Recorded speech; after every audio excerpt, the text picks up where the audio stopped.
Happy Monday, Long Beach students. It's nice to be with you today. I wanted to spend a few moments with you today doing an extra message because I think that after the weekend and the new messages that came on Friday, there might be a lot of you out in our Long Beach community holding some disappointment. And so when I think back to Dr. Baker's message on Friday, you heard some things that probably sounded new to you.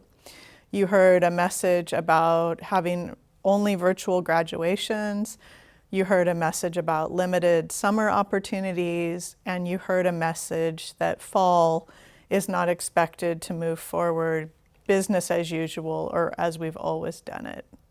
And so I've been really holding that message and holding you close and thinking about what that felt like to hear. And I wanted to circle back to this idea of disappointment because disappointment is something that we have all experienced in different ways in our lives, some of us more than others. And disappointment as a community is something that we have felt many times in this experience. So what is disappointment? The idea of disappointment is really that you have hopes or expectations that aren't met. And sometimes that disappointment happens suddenly, and sometimes it happens over a series of experiences. And the age that we are and the development that we have changes the way we respond to disappointment. So I was thinking back, during high school I worked at Baskin-Robbins, the ice cream store.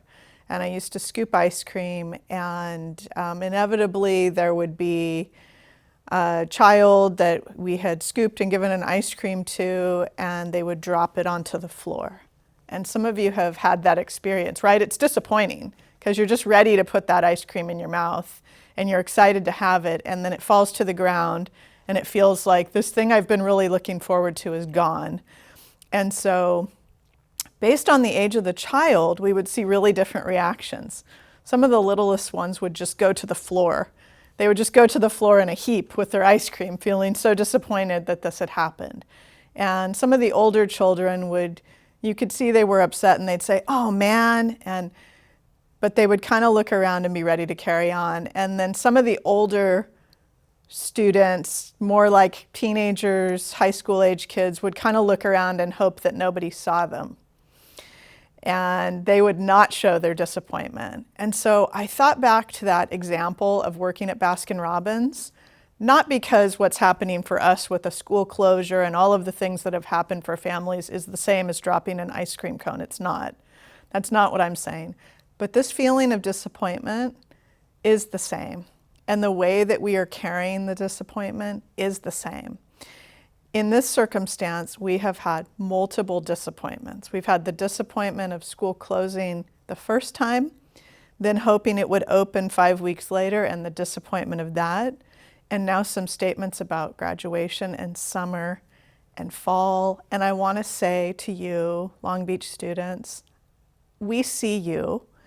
We see your disappointment, and we are holding that disappointment really, really carefully. And we are holding that disappointment like it's very important. What helps disappointment? Lots of times the thing that helps disappointment is the belief that something can change and the thinking that happens around feeling like you can take steps to help the circumstance feel a little bit better. And that's what we're asking of you right now. We're asking you to hold the hope that we are going to see brighter days ahead, to hold the hope that people who work hard in the school district and make decisions on behalf of our community are working really hard to think of all the things that you're saying and plan for all of the things that you want.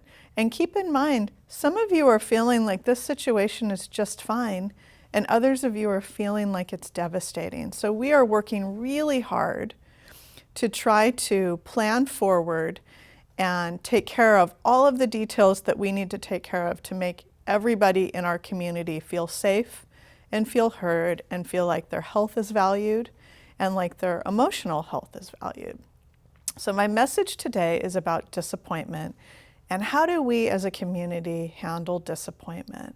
I hold so much belief in our community and what we can do together.